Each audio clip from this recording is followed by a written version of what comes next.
October 25th, 2021 budget meeting, Plymouth Township Council. Please rise for the Pledge of Allegiance.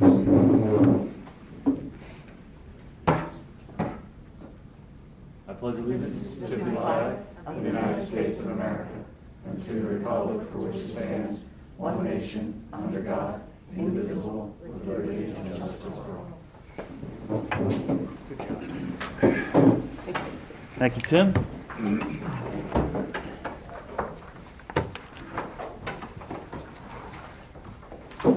No video, so it'll be etched in our memory forever. All right, first on the agenda tonight is Plymouth Fire Company.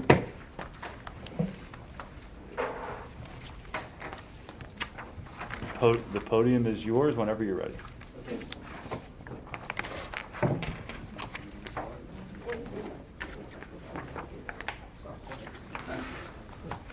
I'd like to thank you for having us this evening. We have representing the Plymouth Fire Company, myself, Adam Heffelfinger. Adam, we're just going to need to have somebody come up because the microphone. This here, it'll hold a spot. Thank you. Representing You just turned it off. You just have to be near it. Just near? Yeah, just. There you go. That's Okay. good. Thank you. Representing the Plymouth Fire Company, myself, the president of the Plymouth Fire Company, Adam Heffelfinger, treasurer Jack Kaleniak, and chief John Kaleniak. I'm going to turn it over to Jack. It's okay. Jack's going to start out first. All right. Good evening, everyone. Just echo what Adam said, but thank you for having us, make a presentation to you. I believe I had funneled through Tim copies of our presentation that you should all have in front of you, okay, broken down into sections. The first section is the financial information you should have in there, our balance sheet as of August 31st of this year, as well as financial situation as of our 2021 budget, our 2021 figures through the end of August, as well as a proposed 2022 budget. That would be the next section. Okay. The next section we want to discuss is career firefighters. Our current situation, what our proposals are for that situation. I'll turn that over to our fire chief. The names are very similar, so. My son John, take it, Judge. Good evening. Just appreciate the opportunity to sit with you guys today and kind of explain some things, answer any questions you may have, obviously, for what we're proposing this evening. Plymouth Fire Company number one for over more than 20 years has been operating a Monday through Friday 8-hour schedule with career firemen. That's 2 career firemen. Before that we had 1. We elevated that to 2 over 20 years ago. With that being said, you'll see in our proposal a request for financial assistance to employ a 3rd full-time employee. The reasoning for that is it's quite simple. What we've been doing for 20 years has worked. It's been sufficient and adequate at times, but as we can clearly see in the last year and a half, and then some, it's changed. A lot of things have changed, even pre-pandemic. Okay, what we've been doing for 20 years has got us by, but it hasn't gotten the job done as the fire service has changed, the township is continuing to change, add in a global pandemic, and here we are. Okay, quite frankly, our call volume continues to increase. Ours, Harmonville's, the township is seeing more emergency incidents, regardless of what's going on with a pandemic. And that's going to continue, no matter what strides we make in tampering and taming this pandemic situation and things like that. Our call volume just in the township, let alone any mutual aid we provide, is going to continue to increase. We were over 650 calls last year, given a pandemic. We're consistently over 566 calls per year for the last 5 years. That's a tremendous increase from what we were seeing over the last 20 years. I direct most of my data that I brought up is the National Fire Protection Association, the NFPA standards that our fire companies in the township try to adhere to and follow when we build fire trucks, when we maintain staffing levels, when we respond to incidents. They're guidelines that help us on a national level accomplish our goal. those are ever changing. They get updated year after year. And we've tried to keep up as best as we can on our own budget for over 20 years. And we've done a very good job. But this standard for Plymouth Township, it states right there that staffing within our type of area in Plymouth Township requires, in the initial structure fire, a working incident. Within 9 minutes of that incident, we have to have at minimum 15 fire personnel to accomplish only 90% of that incident and its objectives. 90%, not even the full 100. Okay? The standard and our SOGs have clearly stated that a full crew on a fire truck is 3 or more people. We're very fortunate that we have a strong volunteer base, but those numbers are dwindling, as we all see nationally as well. We're doing our best on our own budget, going through state and federal funding, grants, anything available to help retain and recruit volunteer members. We continuously work on that year in and year out. We've been doing okay. We can always do better, and we're trying. But we can never guarantee, because people have to work, especially now, we can't always guarantee that we leave the firehouse with no more than the 2 people that we employ 7 to 3 Monday through Friday. It's not a given. We cannot accomplish our tasks at a fire with just 2 people if that's all we're going to get. We can't lay a hose line and then fight a fire. We can't put a hose line in service as soon as we get there without having to wait for our mutual aid, Harmonville, and everybody else showing up. Again, we're very fortunate in this township that our numbers are good, our time and response times are good. They're still not making the cut because they're still a little higher than what the NFPA requirements ask us to do. But we're close. Having that 3rd employee would also increase our schedule to account for the fact that volunteers are going to be working at minimum a typical 9 to 5 Monday through Friday job, let alone anybody who's working shift work, overnights, things of that nature. Okay? This 3rd employee would allow us to break down a 5-day-a-week, 8-hour schedule to 4 10-hour days for 3 employees, for a minimum of 3 employees from 7 a.m. to 5 p.m. That'll give us Page 8. I'm sorry. Okay. That would give us 3 employees every day, Monday through Friday, from 7 a.m. to 5 p.m. Our numbers that I have here, if anybody would want to see them, we break our numbers down into shifts. Our shift 1 time frame is basically Monday through Friday, starting at 7 a.m., going all the way up to 3 p.m. for our typical work schedule that we've done for 20 years. It's the busiest time we have, call volume-wise. This past year was over 218 incidents just in that time frame alone. We're already up to over 500 incidents for this year, and we still got 2 months left. A couple weeks left in this month alone. Okay? 7 to 3. All of our volunteers are working. We have some shift work people. They may be around, but that's 50-50. And it's getting to the point where it's just a risk we can't necessarily take all the time. It leaves our 2, and even with volunteers showing up, it's leaving our 2 paid staff waiting to see if that 3rd person shows up. That'll increase our response time. We have to be there within 9 minutes per standard to put that fire out.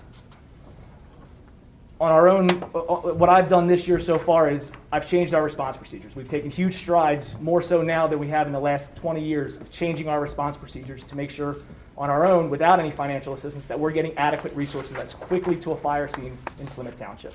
That's with us, that's with Armonville, and our surrounding mutual aid. Again, they're volunteer organizations and combination departments as well. We can't guarantee that they'll bring 6 people per truck. We're hoping they bring at least minimum 3 people per truck like we're trying to do. But there's no guarantee for that either. So to get 15 total people with multiple agencies, it's hard. We're doing our best. We're taking those measures to do that.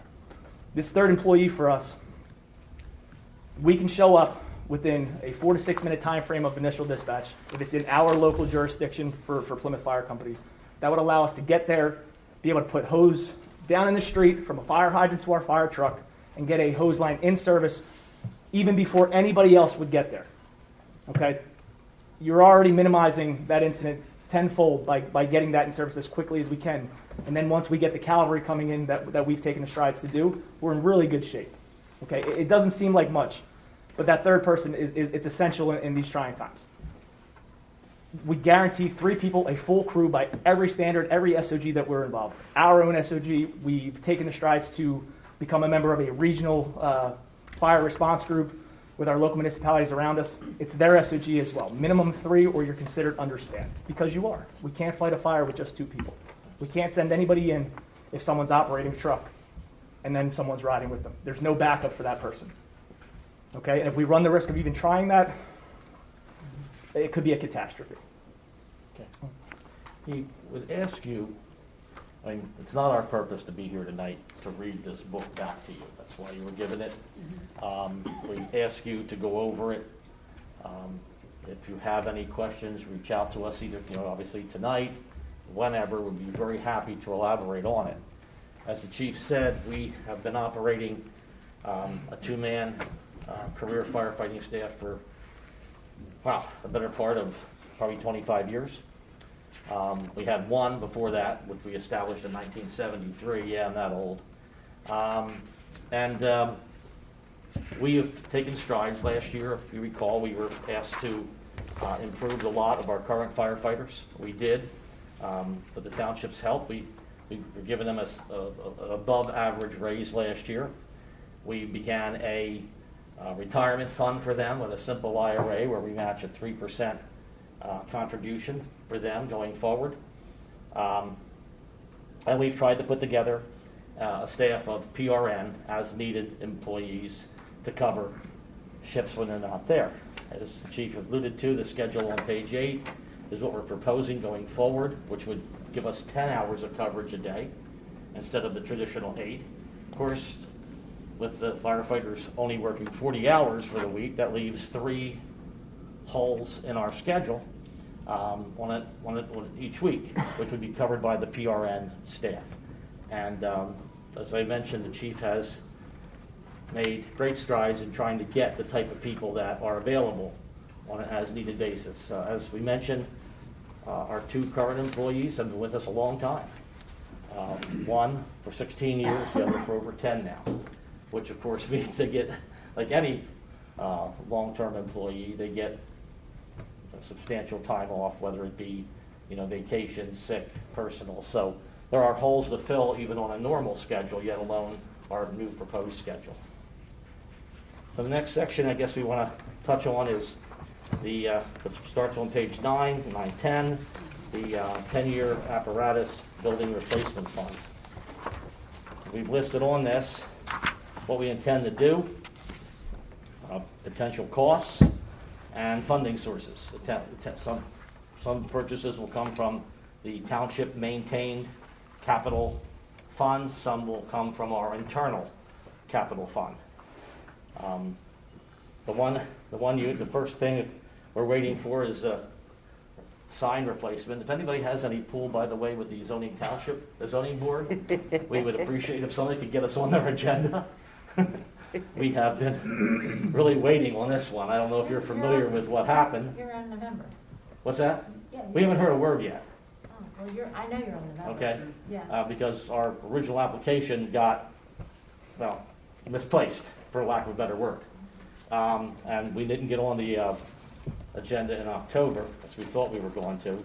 And now that we're approaching the November 1st, I know letters have to be sent and postings and whatever, so I'm getting a little antsy. Yeah, we take care of all that though. Okay. Yeah, you don't have Well, to- yeah, I know we don't do that. I'm just saying I haven't seen any, indication, because the people that the company we bought the sign from, they will not begin making the sign until we have a permit to install it. So just, like I said, any help you can be, I would appreciate. November 15th is your Okay, hearing. I will mark that down. Thank you, Karen, I really appreciate it.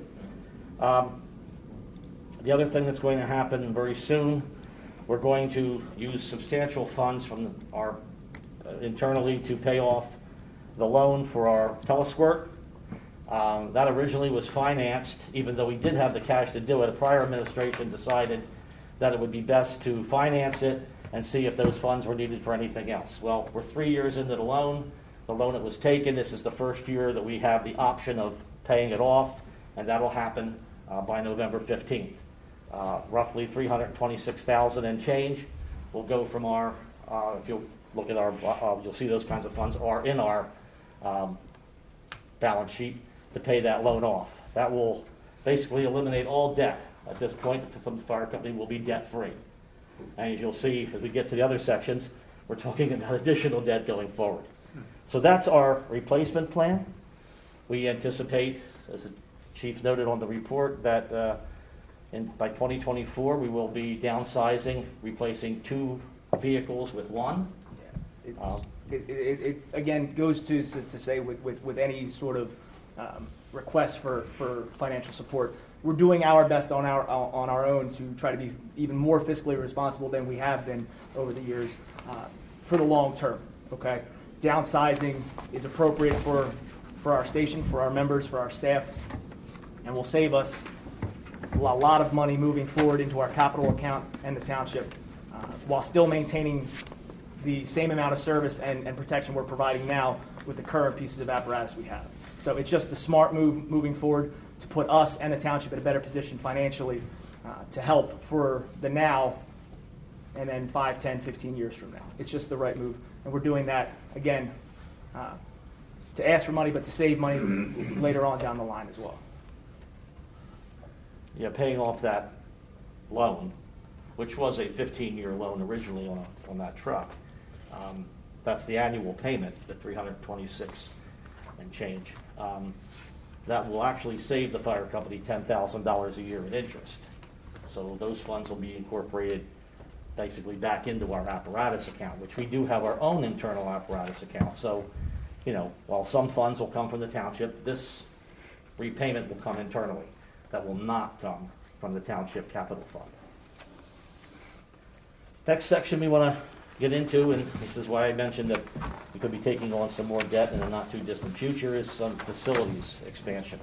John, you want to take it? Sure. Like I said earlier, we are doing everything within our power to recruit and retain volunteers. It gets harder and harder for whatever that reason may be, but we're doing our best to, again, locate funding sources from a state, federal, grant programs, our own funding, to try to get more people in and, of course, keep the people we do have. And part of that is to update our facilities. We have been operating on Caldwell Lane since the 70s, and again, we've gotten by because every year it worked. Changing times, changing township, we need to change as well. We need to keep up. And as we saw with the pandemic, we've seen with IDA rolling through the township and locally, we had volunteers up for 30-plus hours just like everybody else, not sleeping, responding to emergencies in just about everywhere Montgomery County wanted to send us. Okay, 30 hours and not adequate spaces to let any of those people rest, relax, even for 5 minutes between runs. Because we've outgrown our space.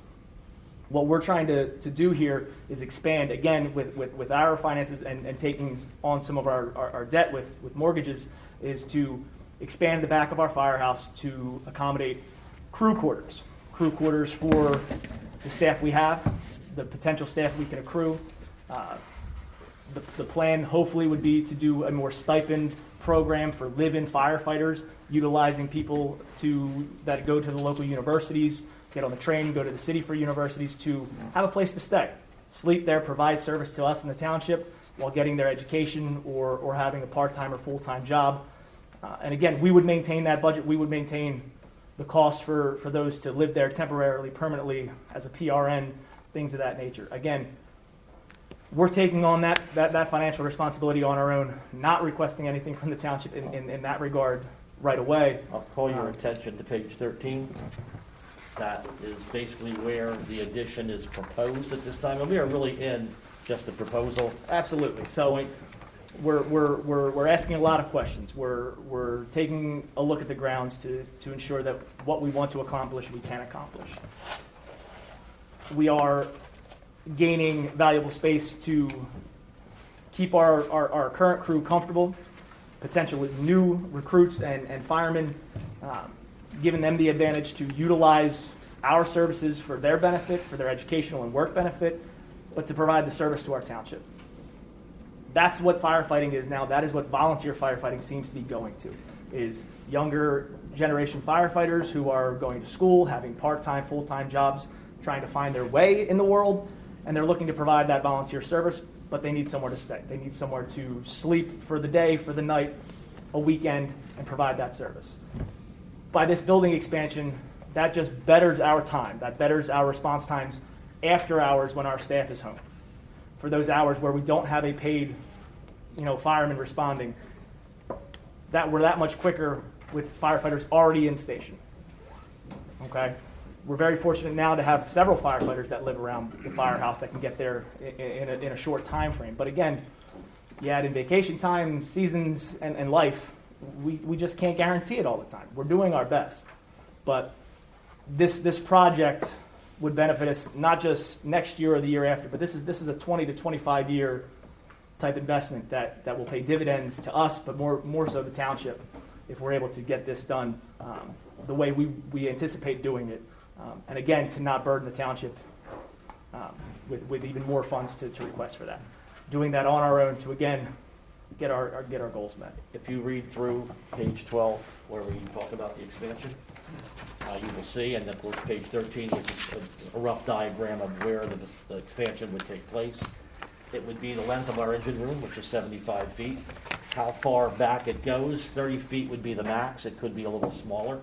Costs will drive that. We've already been talking to some of the township code people. We know what our setbacks are. We know we need 30 feet from the property line behind us, and the property behind us is one of our officers. So hopefully that will help. Side yard should be no problem. So we've begun the instruction. Jim Wallace has been a prince in helping us out, and I want to give kudos to him in giving us the information we need. We were talking about, as John mentioned, dormitory style rooms, which a lot of fire companies are going to now, especially in Lower Merion. They've begun programs where they have a live-in program for young firefighters that are attending local universities.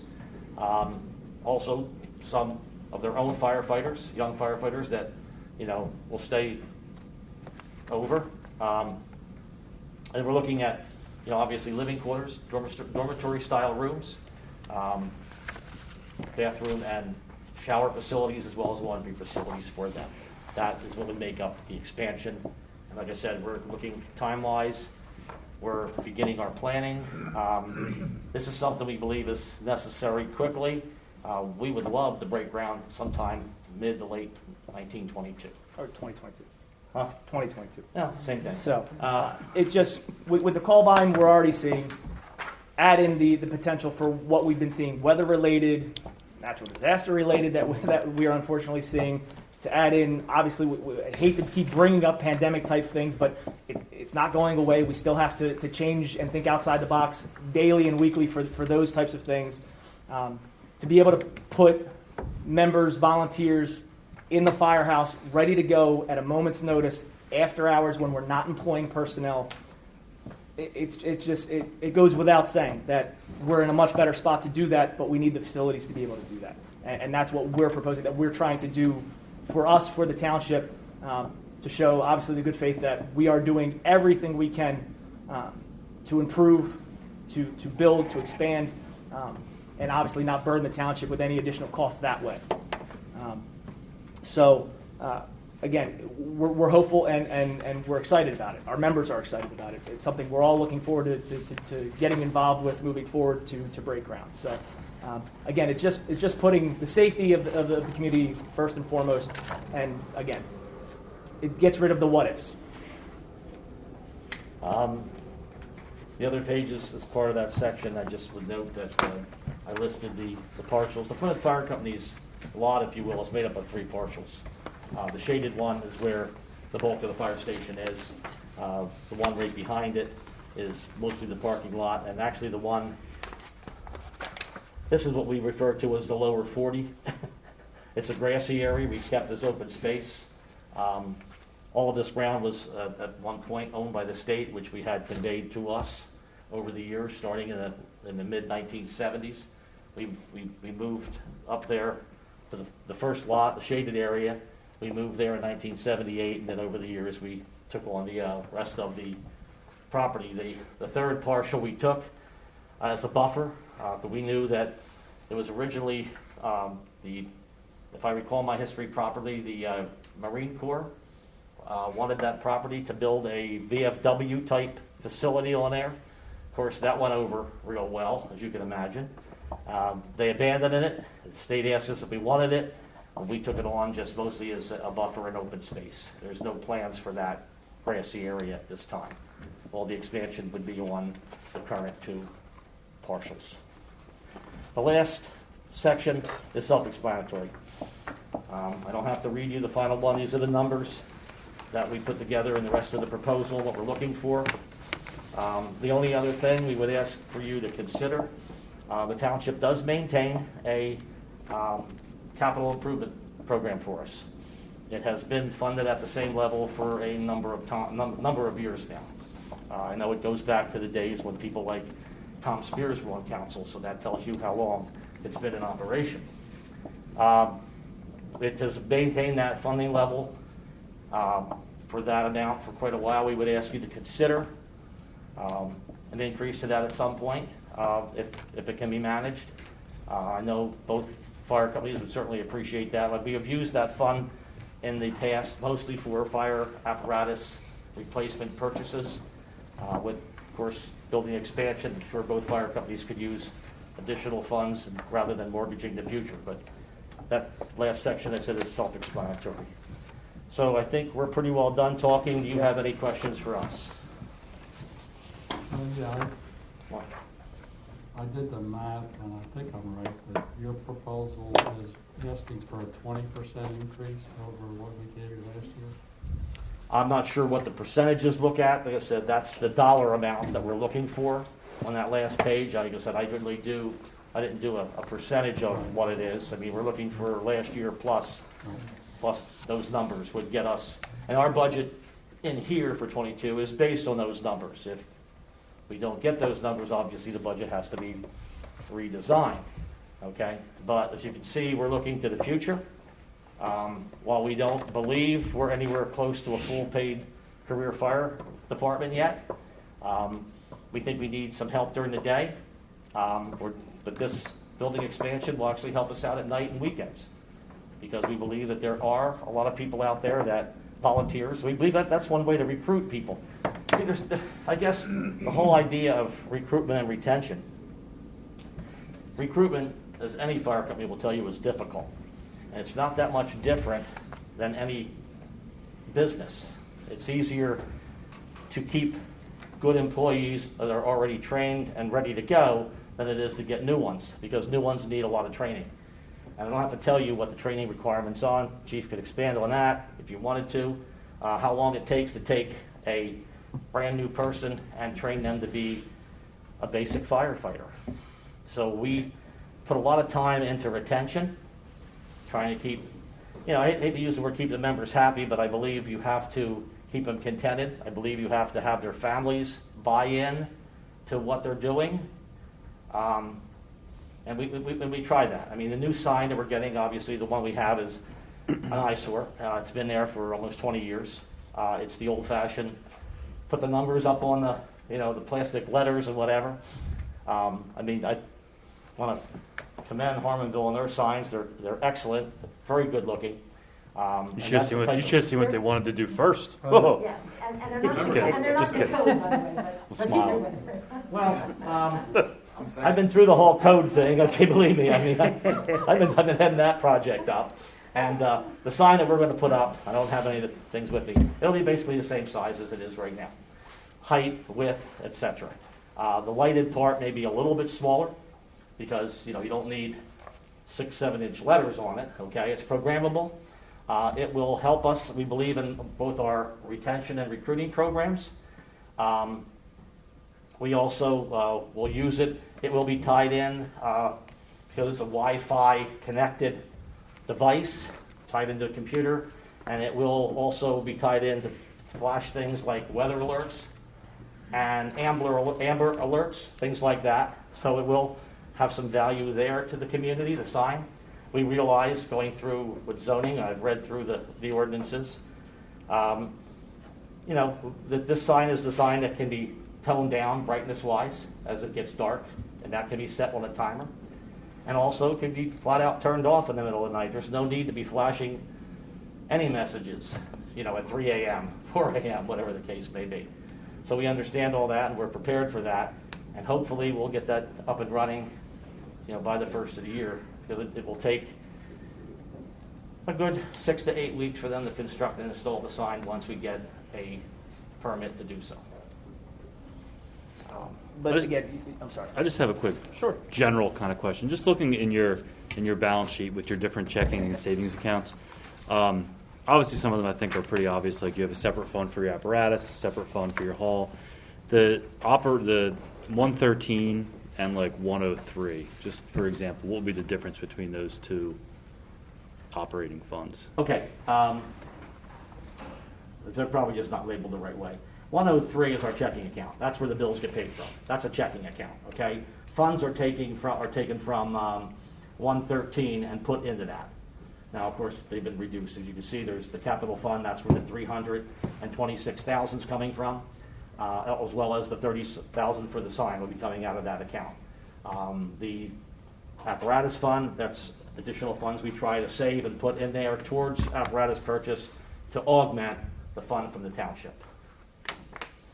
Of course, the payroll account's self-explanatory, and the hall account's a member's account. The hall has basically been pretty well shut down since the pandemic. We're not sure when, if that will reopen. We had some concern over that because it was getting a little too popular.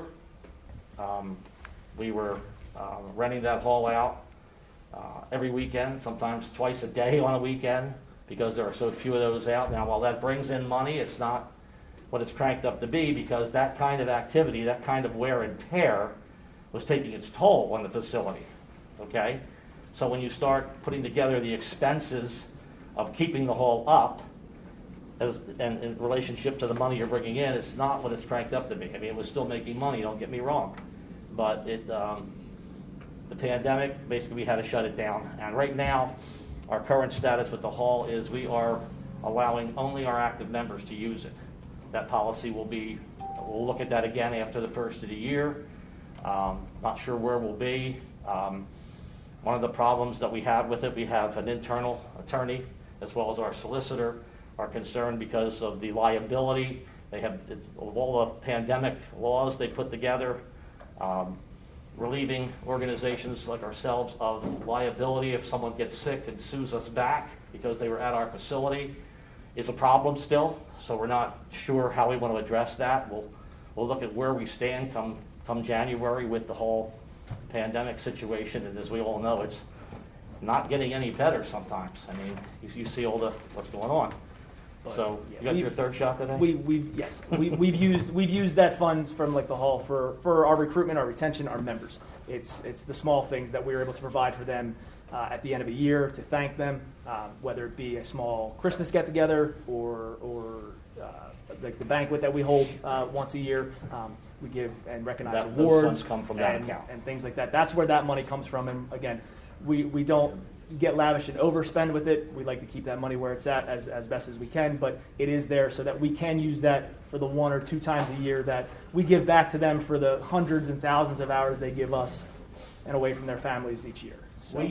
We couldn't have a banquet last year, as you all know, and hopefully you've all gotten your invitations to that affair coming up on November 6th. Al? 6th? So, we'd love to see you there. Love to help come celebrate. We couldn't have one last year, obviously. It's something our active members look very much forward to. So last year, it shows up in our financials. Last year, we gave every one of our active members a $50 gift card to Wawa for Christmas with a Christmas card. Wasn't a lot, but it went over very, very well with our members. Just something to show them that we appreciate what they do. Came to about $2,300, I think, or something like that. Again, other questions? Not a question, but a comment. Tim maybe can explain it better, but if you look at our budget for this year, and since I've been on council 8 years, this is the first time we've been in this position. We got last year, $900 and some thousand from the American Rescue Plan from the government, and we're getting that again this year. If we didn't get that, we would be $1 million approximately in the hole. I'm sure. So it's something we have to deal with, or they have to deal with next year, but, we're in a different position, as far as I'm concerned, than we normally are. The last 7 years, budget hearings, our budget was a lot better. Mm-hmm. Next year, we don't get the 900,000, so we're theoretically 900,000 in the hole. So I think it's important both fire companies understand that when. We understand. Okay. I mean, last year was a tough year for everybody, Right, everywhere. No, I understand. Okay? Every penny we got last year, we got a small increase from the township. All of those funds went towards our employees. Made sure they got a raise, made sure they got 401k situation. That's where all that money went last year. So we tightened our belt. We didn't have the haul. We also, of course, cut back. So we're trying our best too. Okay? We're not going to sit here and kid anybody. Volunteer fire companies still offer a great service everywhere to every municipality, not just Plymouth Township. All the fire companies are having major trouble. Knock on wood. We're not where we were probably 10, 15, 20 years ago with numbers. Me alone, I'm getting older. So We're in a better position than a lot of others. Yes, we are. And we're very fortunate. You guys are very fortunate in Plymouth Township. You've got two great fire companies, and I know we're biased, but you really do. We're very proud of our organizations and what they are able to do with the given times, with the current circumstances, taking time away from their families and their jobs and things like that. So any request for money, I know for a lot of different reasons, especially now, can be a lot. And we understand that. Like he said, we are doing everything we can to save money, to relieve any burden that we request from the township on any given day or year. And again, for the last 20 years, we know that 2 volunteer fire companies and not 2 full-time paid fire departments in a township is still savings in the long run. And when we weigh one against the other, the request I believe this year is obviously much less than some of the savings that we'll see years from now. So I know it's a lot, and I'm not trying to downplay that at all. But we've done very well this year and in the past to separate wants and needs. And we definitely feel this year, as opposed to any other, that we presented you with a request for legitimate needs and not just wants and things of that nature. So just wanted to take the time to thank every one of you for taking the time to listen to us and giving us this opportunity to at least present to you. We appreciate your consideration and your time. Thank you. Any other questions?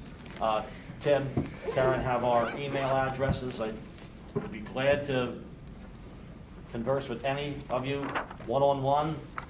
That way, either, whatever, on anything that's in here. Thank you. Thank you very much. Thank you guys, appreciate it.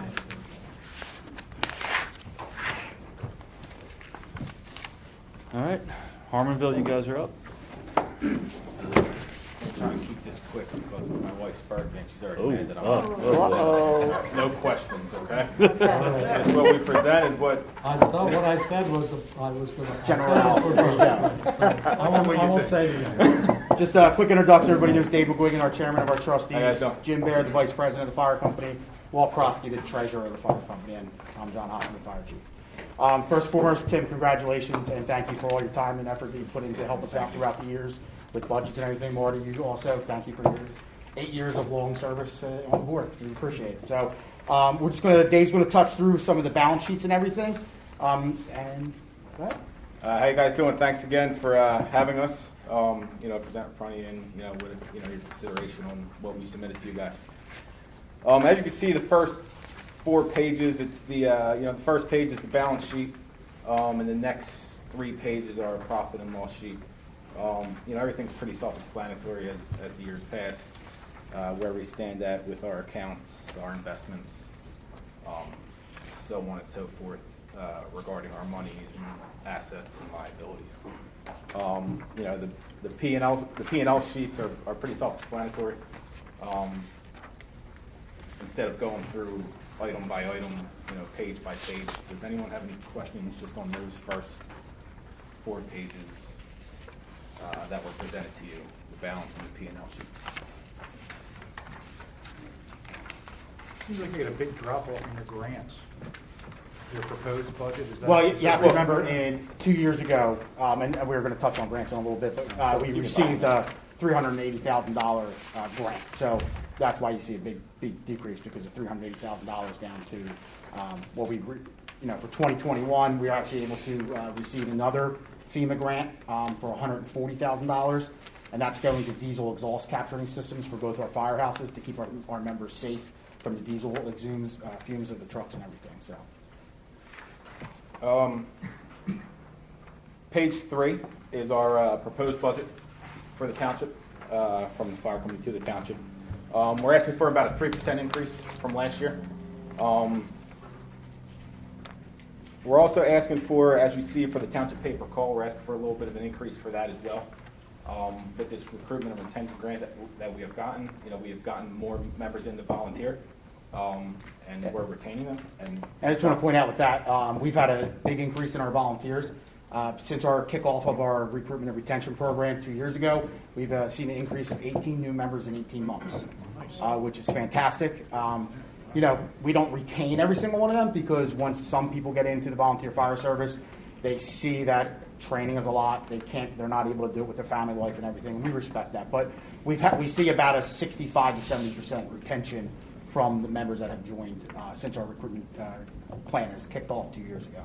So, I just want to hit on that. With those 18 members that have joined, I believe 7 or 8 have gone all the way through the firefighting one schooling to be certified firefighters for the company and to better the community. So that brings it back to the $30,000 for the paper call. Last year, unfortunately, it wasn't enough, and Karen and I had some conversations about that. The year before, we were really, really close. And I foresee this year, with our big increase of members in the last year and a half, we're going to be well over that $30,000. So I just want to point that out, that maybe council can think about increasing that for us. Yeah. That we propose. As you can see, revenue-wise, we have a $250,000 transfer from our investments. So we're going to be doing a project at our main station. We need a roof overlay or replacement. We are in the works with that. We're hoping to have that finalized and done, the project kicking off in April of next year. So they're actually coming out, I believe, Jim, they're coming out Wednesday to start some engineering aspects of it. And then it's going to go to bid. We'll review the bids. So we'll be taking some monies from our investment account that we have and transferring them to cover the cost of that project. The expenditures, the main one that's going up is probably our employees, due to hourly increases, the IRA we have with them, short-term, long-term disability, workers' comp insurance that we carry for them as well. Does anyone have any questions on the proposed budget for 2022?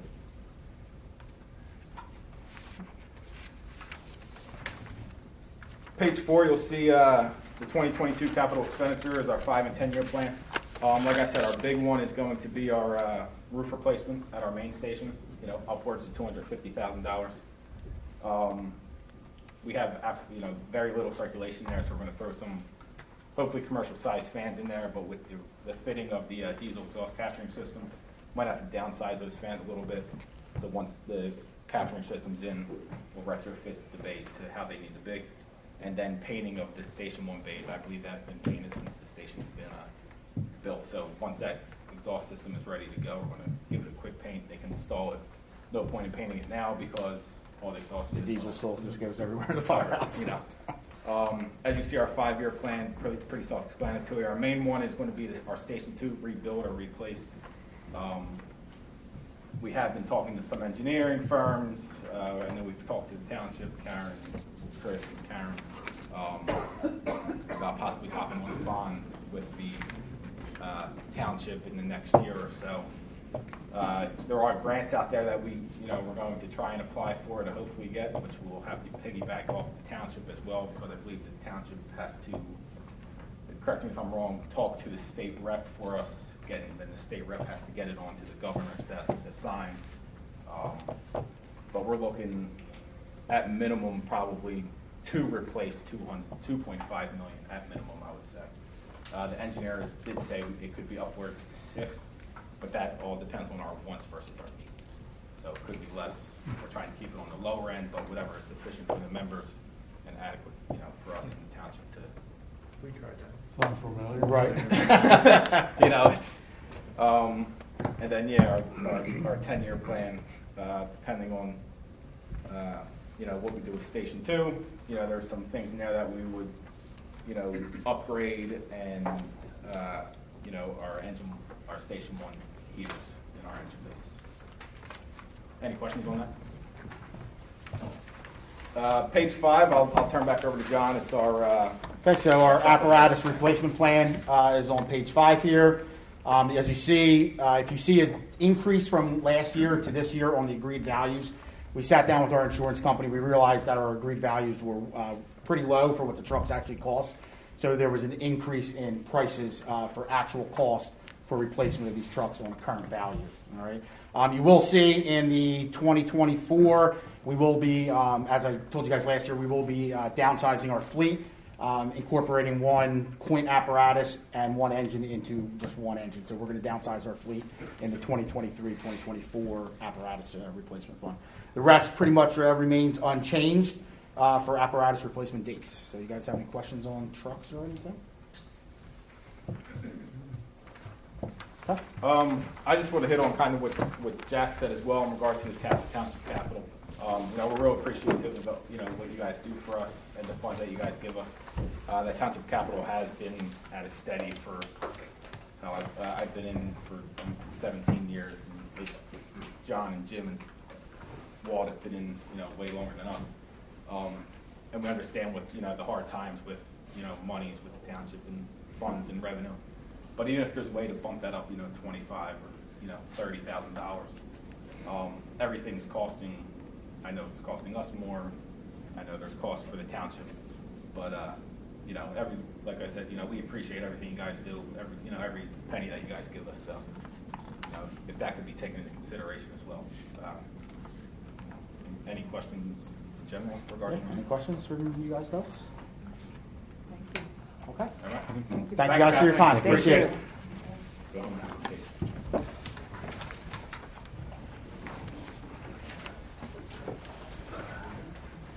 Happy birthday, D1.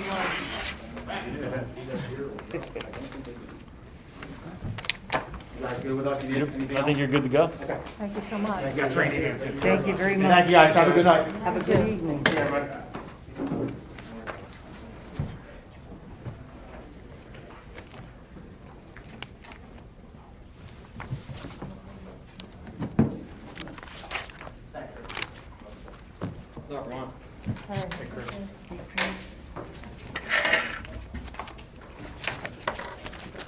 Just have something to share with you. Sorry for the font being so small. Handouts. Can I make me put my glasses on? You do, I know, it's all right. Can I sit?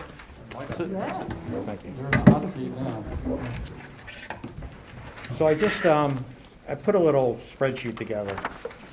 And so for the last 16 years, since 2007, just to show the diversion through the recycling that we've done and the public works guys negotiating for a different tiered system in pay scale. And you can see that the bottom line is, and I don't want to bore you with any details, but 2007 to the 2022 budget, there's only been a 5.6% increase overall, which translates into about a 0.35% a year increase only. You can see 2007 budget of $2,159,000 and 2022 $2,382,000. So just through diversion, we just through grants. I wrote a couple grants, swap loader grants, and most recently the horizontal grinder. If you see, if you ever get a chance, come down to our compost yard. It's an amazing machine, we were able to knock out so many yards of mulch in about a week, which is phenomenal. $600,000 machine, our contribution was $17,000. So it's amazing. And that was a 90-10 split with the DEP, and I wrote it on behalf of Plymouth and White Marsh. So that worked out well. But, again, the average increase is about $7,626 per year for our budget. So, and there were some outliers in this. We took out of the 2007 budget, we took out trash trucks. We used to buy out of the general fund. We used to buy trash trucks, so I took that out. So there were a couple outliers I took out. But for the most part, through responsible spending, negotiating with the public works guys in a good way, positive atmosphere, it's been really good. Any questions about that? That's good news.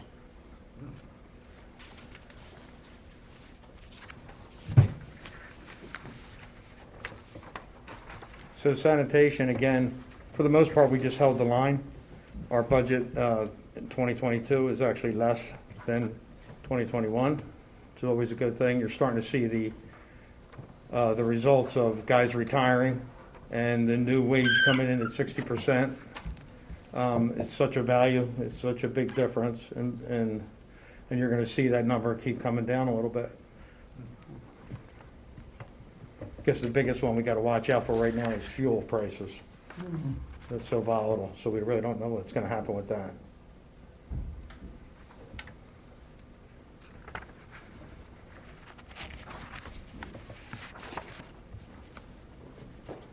Any questions in sanitation? I guess one of the big things that we've noticed with the new trend is how many ton of trash we're picking up annually. Last year, because of COVID, we picked up about 600 more ton than the average. I would say in the last 16 years since I've been here, the average has been about 4,700, 4,800 ton of trash. Last year, we picked up, I believe it was 5,300 ton, and we're on pace to beat that this year. So then I think by people staying home, throwing their trash out in municipal garbage here instead of at the workplace is a big factor. The lines at the dump are longer. Our days are longer as a result of it. Our guys have worked extremely hard the last 2 years, just trying to, with guys taking vacation, trying to make ends meet. They're putting in long days. And so the other thing is the new South Pam development. It's another 70-some, Karen, how many homes? 78. So that's starting to, so now we're picking up trash in those neighborhoods. So we're picking up more trash in general. So I think the need for part-timers is essential to just keep up with, because when we have less than 9, it's a tough day, and which is pretty typical. If we have 10, that's unusual, because someone's always, they have a lot of vacation time, especially the top 4 guys have a lot of vacation time. The highway guys are all about 5-6 weeks.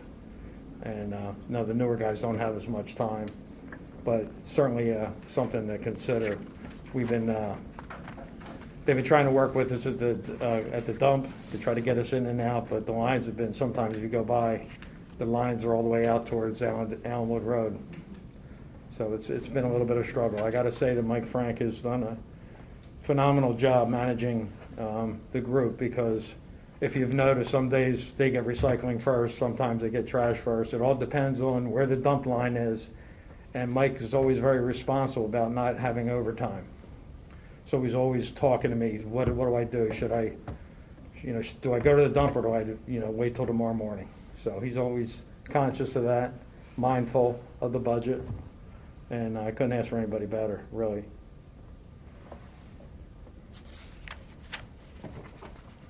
Yeah, the thing impresses me, a lot impresses me about Mike is, but he still picks trash. He does. He He's sets a great example. supervisor, and he's on the back of the truck, which is incredible. It is 2 hip replacements, and He did, because I was always giving him crap about, I'm like, you gotta do something about your legs or whatever. yeah, he's good.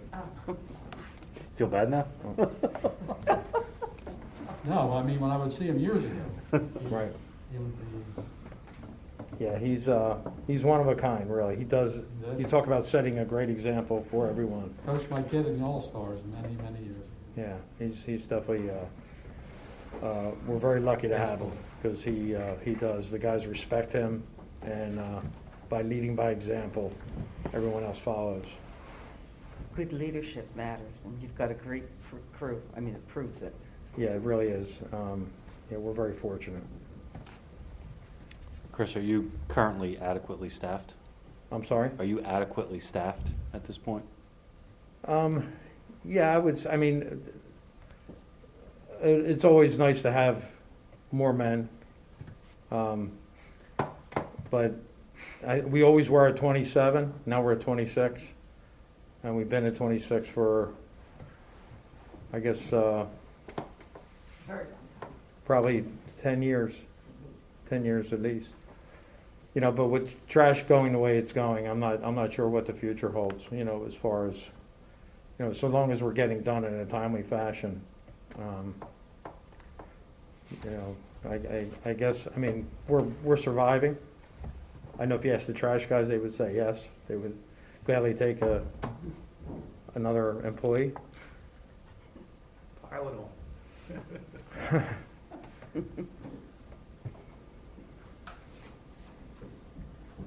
Is that what you're asking, Chris? I just wanted to ask. Fair question.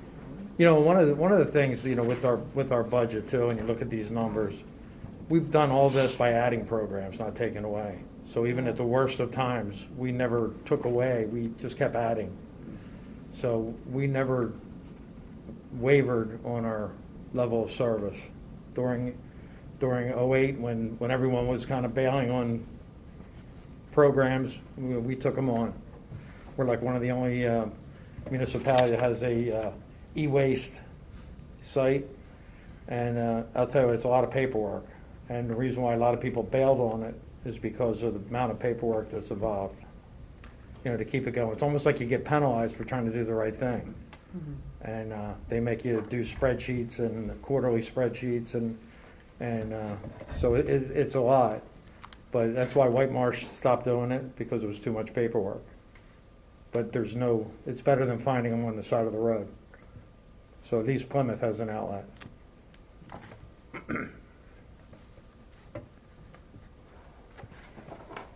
Public Works is an outlier in many ways here in Plymouth, and they're all great.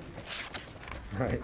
I mean, I don't think there's another place in the country probably where Public Works is as respected and people as appreciative of as here in Plymouth. You guys just That's nice to set the say. bar really high. Thank you. Yeah, Chris, I wanted to commend you on this chart. This is exactly what we used to do when I worked for the teachers union. You know, we negotiate a contract, 3.5% raise, for example, but with turnover, and the actual number doesn't equal that. And, you know, we had gurus up in Harrisburg that would generate 10 pages to show the same thing you showed in half a page. So. Thank you. Yeah, I guess, you know, when you have the average of a 3.5% raise, it almost doesn't seem possible. That's what makes it so good, you know, that guys are able to still, you know, we're able to get raises and still hold the line or get less. So it's been very good, very well managed, Tim and Karen. As far as the rest of the, you know, the budget is pretty much, like I said, holding the line. There's nothing that sticks out, nothing that's... one of the big purchases that that we'd like to do this year, and we thought it was going to be stifled. I wrote a grant for another swap loader. So if you see the leaf units are kind of starting to come out. We're trying to be in safe mode. We have 3 of them already. I successfully wrote 2 grants for swap loaders, which is a $270,000. Now they're over $300,000 machines, and our contribution to that is it's prorated because we're able to plow with it. So we pay about 60% on the chassis because we plow with it. So we get a $300,000 machine for about $157,000, and we're able to use it full use with plowing and everything else. If you go a 90-10 split, it has to be exclusively for leaf collection or what it's intended for. So it doesn't make any sense. You have this beautiful truck with central hydraulics. During a snowstorm, it has to sit idle. So instead of getting a lot of dump trucks, we're in the multi-purpose vehicles, which the swap loader provides. We can do white goods out of that with a lift gate. We can do chipping out of that. We can now we can use it for snow. So we can use it for just about everything instead of having just a dump truck to plow snow and put it in the barn and let it rust. So we've taken advantage of that. So this year I wrote another grant for a swap loader. It's about $340,000. We had some glitch trying to get it in, and we thought we missed it. I couldn't get it in. I did the data 5 times. Every time I'd go to submit, I lost all my data, so I had to do it again and again and again and again. Had a 5 o'clock deadline. I didn't meet the deadline. I talked to our state rep. Who was it? Yeah. And I wasn't alone, put it that way. So I wasn't alone, so they opened it back up. So we have till Friday to get it in, so we will have it in by Friday. And again, the way the supply chain is right now, regardless if we get it in this one or the next one, we're still 2 years out before we'll even see a truck. And, maybe 3, to be honest, the way it's going. But that's basically our biggest purchase. One of the other things, well, let me not jump ahead. Any other questions on anything on the highway administration side?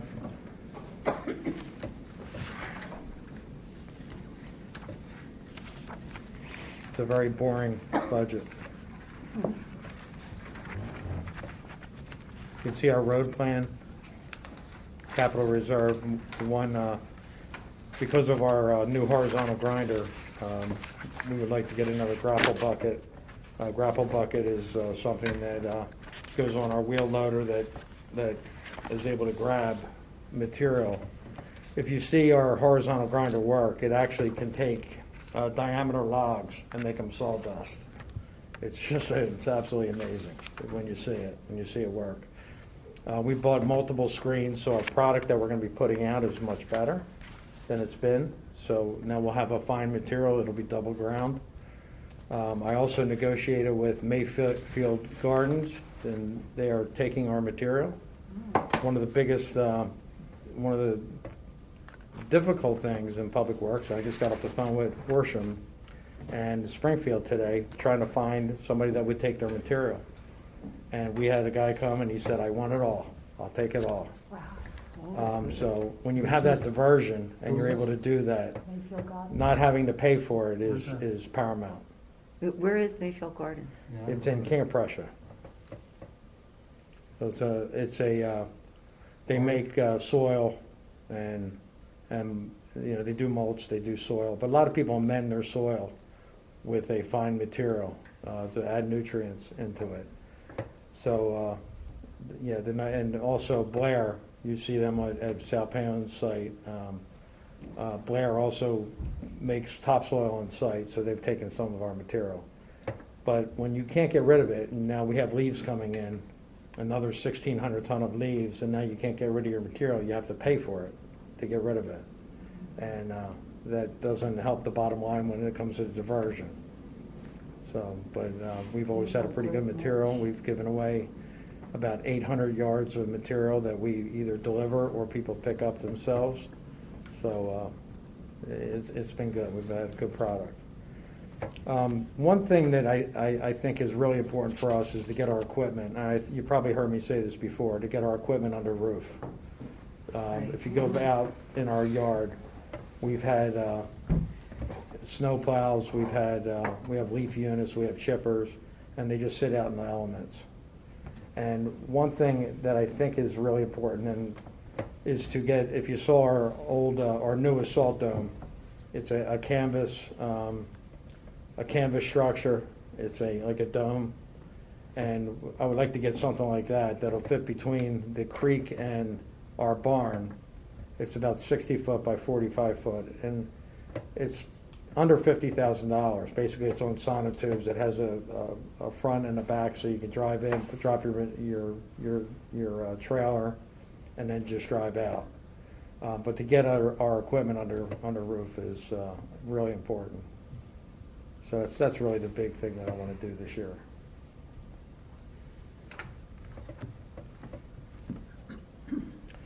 The other issue is our sanitary sewer liner. You know, we have it in the budget for $200,000. If there's ever any money that we can make that number bigger, at this point it's going to take us about 40 years to line all of our pipe at the pace we're going. We have 60 miles of sanitary sewer, and doing $200,000 a year kind of gets you about a mile, maybe 2 miles of pipe lined. So I think we're hoping that an H2O grant will become available. And if it does, I mean, we can't be any more shovel ready than a pipe ready to be lined. So that's what we're kind of looking for. If anybody hears anything about H2O grants, think of pipelining, because if we can get more done, you know, we can really speed this thing up, because right now it's a turtle's pace.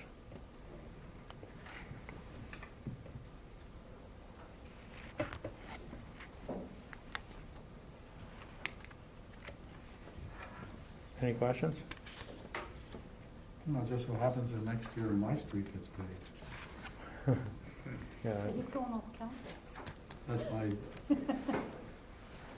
going away present.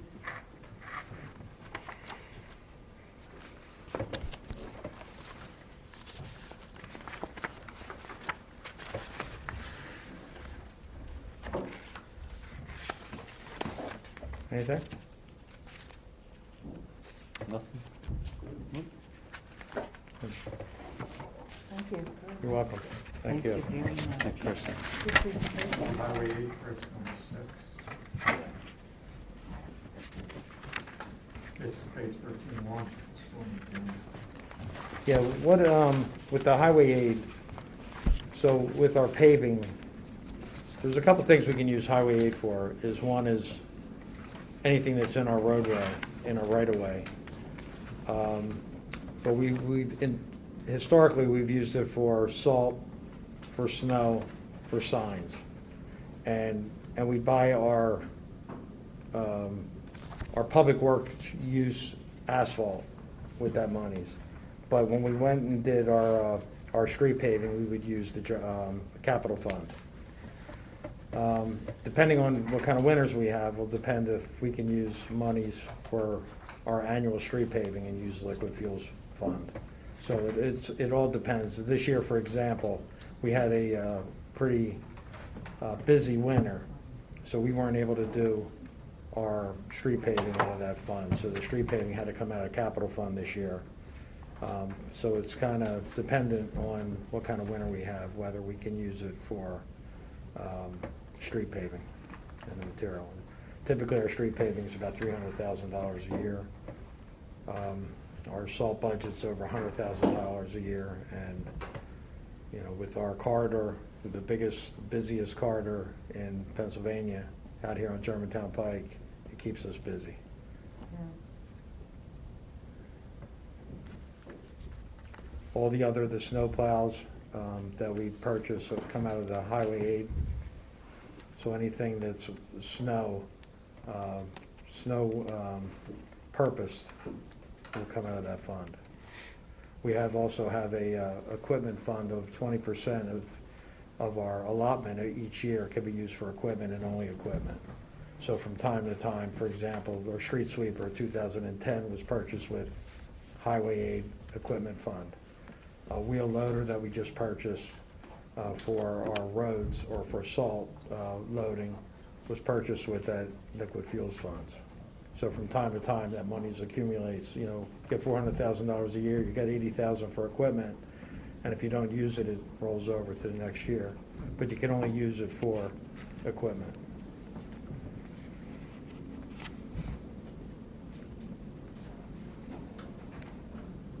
All right. Thank you. I appreciate it. Thanks, Chris. Thanks to Tim Thanks, for Chris. making this easy. Thank you. Good night. Good night.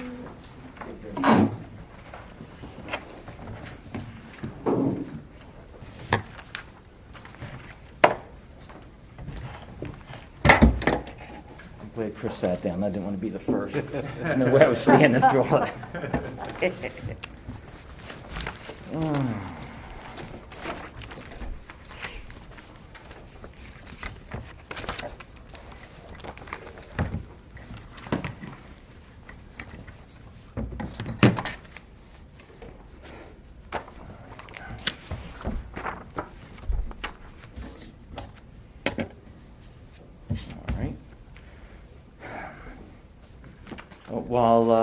While we were able to streamline the past 2 years' budgets, cutting costs by approximately $650,000, this year's proposal reflects an increase in staffing needs.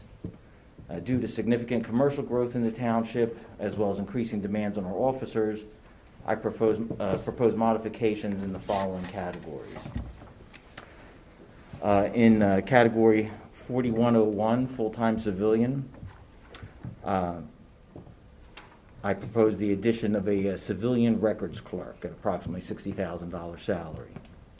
This person would be utilized to handle the tremendous paperwork generated from the increase in production, as well as supplementing an already overwhelmed records division. For section 4103, full-time police, I propose the addition of 2 officers at $100,000 each. Now, in an effort to continue our upward trend of addressing neighborhood safety and congestion, as well as targeting these issues in a consistent fashion, I would add a police officer to the highway patrol unit.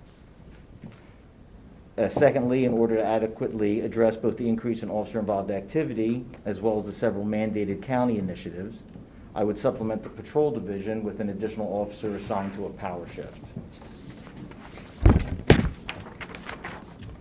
Under section 4104, salary crossing guards, this is a position that we actually already added after consulting with Karen and the school district. We needed an additional crossing guard, which started this September on Cars Lane. We found that roadway does not provide sidewalks on the one side of the road and is heavily traveled during school hours, and the area was deemed unsafe for children walking to school. That came at a cost of $13,000. The school district, though, reimburses us 50% of that salary, as they do for all crossing guards. Section 4225, Photo Lab ID. This category increased by about $19,000. That was for one item in particular. It was due to the success and need for community policing initiatives, something that I've always felt strongly about. $19,000 was allocated for our community policing program materials, our cop camp, several programs that we have here. I won't go through the whole list with you.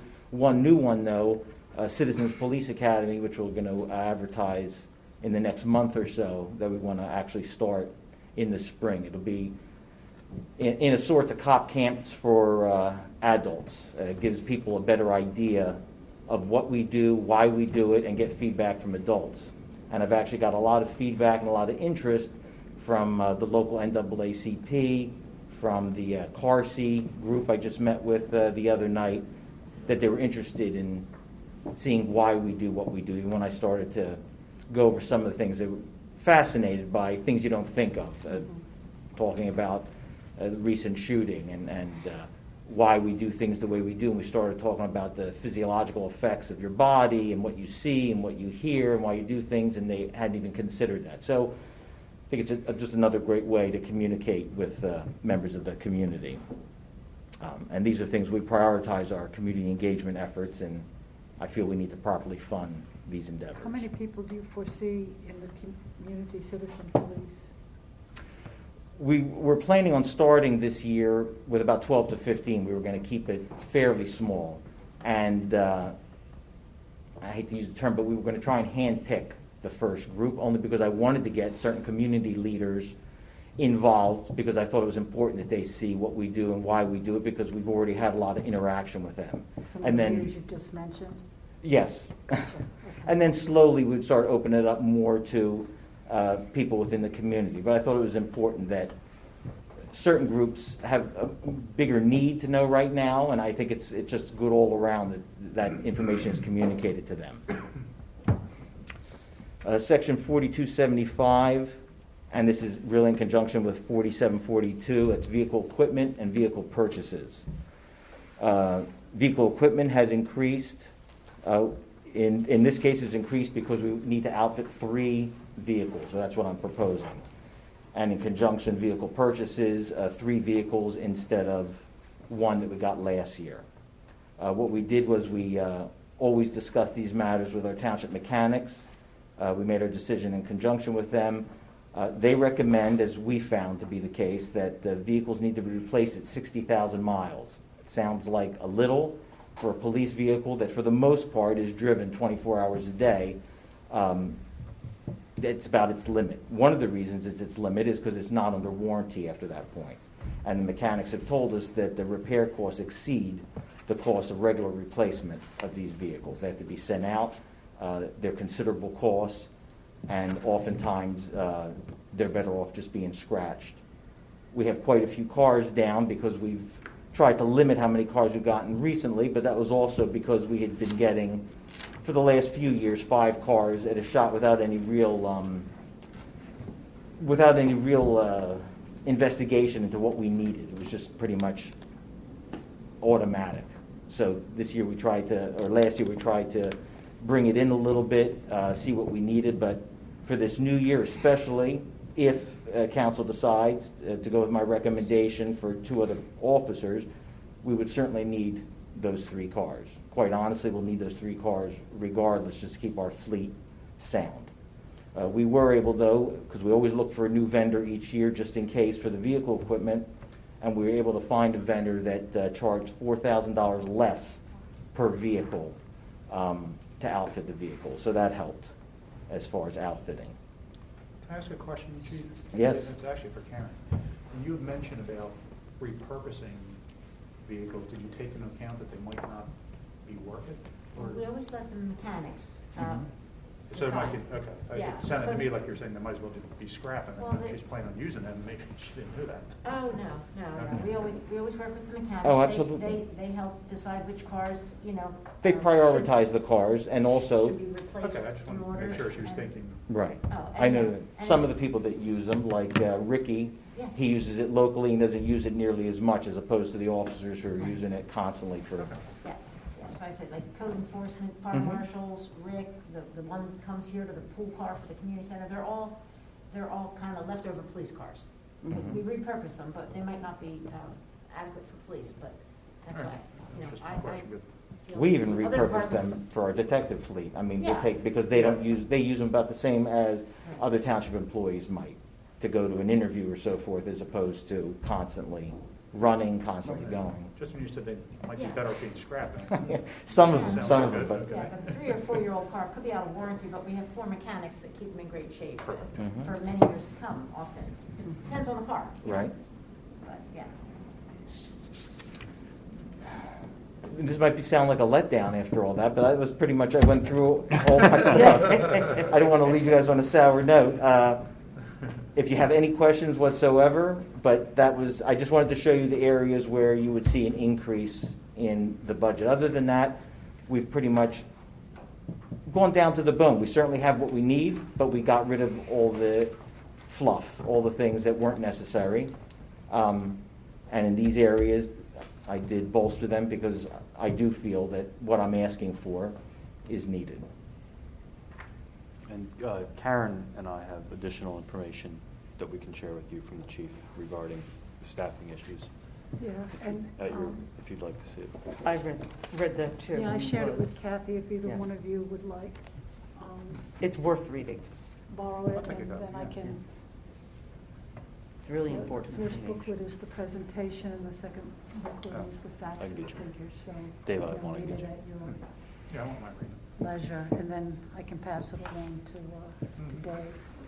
I can tell you that the statistics that are in there, we update them on a monthly basis just to make sure that our projections are accurate, and then we alter things if we see that there's any deviations. But as of yesterday, because I tried to update it at least for this presentation, every single category that I've mentioned in there, we've surpassed the numbers for last year already. So with 2.5 months to go, we've already surpassed, and we're still on track for those projections that I gave. And of course, if any of you ever have questions after you see that, I'm always happy to talk to you about them or answer them. The new community program sounds really good. but It is good. I mean, I've asked a lot of Mark Lacey, who I think does a great job. He does. And every year, he tells me, he says, you ask me to do these things, and I find a way. But he says, we really haven't been funding these things, and there's so much. And I'm a big proponent of that. I think I told all of you that when I interviewed for the job. I don't think that's something that you skimp on. I think that one position that Mark Lacey has, between what he does on social media and what he does with community policing, is irreplaceable. It's a position that's needed. And it's funny how one position can make such a big difference. But that's our lifeline, how we communicate with the community for a large portion. I mean, all of our officers have to do that. But he does quite a bit. And these things for $19,000, I think it's money well spent. I think you've probably seen yourselves the reaction we've gotten from people. I think we have a reputation, and we have a good back and forth with people. Yeah, we're very lucky here in Plymouth, I think. I read social media too much, and I see lots of positive feedback about our police. Our police and our public works get such positive feedback from the people who live here. And that really says a lot, because you can go many other places, and it's just the opposite. So we're fortunate, and I thank you No, it is. for doing that. I think it's, I wasn't sure how I was going to feel till I got the email, but we had an incident late last night on one of the back roads. Somebody was on PCP in the middle of the street howling at the moon. The police showed up. They tried to talk to him. He was completely out of it. He fought with the police. And a woman put on Talking on Plymouth, I think it was. They sent it to me. Said that not only the police officers, were good with him, even after they had to tackle him, they were asking him if he was all right. They were communicating with him. It was just nice to hear. It didn't really surprise me, because it is the kind of people that we have. But that even when you have to physically restrain somebody who's on drugs and doesn't even know what they're doing, you still get compliments. Even he came in this morning and said, I'm not even sure what I did, and can I talk? And we did. But it's nice to be able to handle even those kind of situations, a volatile situation, and still do it with common courtesy and respect. So it was nice that somebody saw that and actually said something. And posted about it. It's, I No, think it it's- makes everybody in the community feel better. Yeah, it is nice. Good postings are good. So that's all that I have. I got you all home early, so that should be worth something. Yes, thank you. Very much. Yeah. All right. Anybody? Tim? Nobody? All right. Thank you. All right, thank you. Thank you, Chief.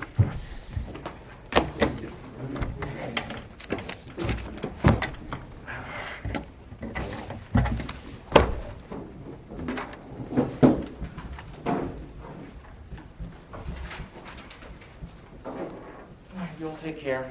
Very good night. Yes, you too. Get home safely. I say to uniform police.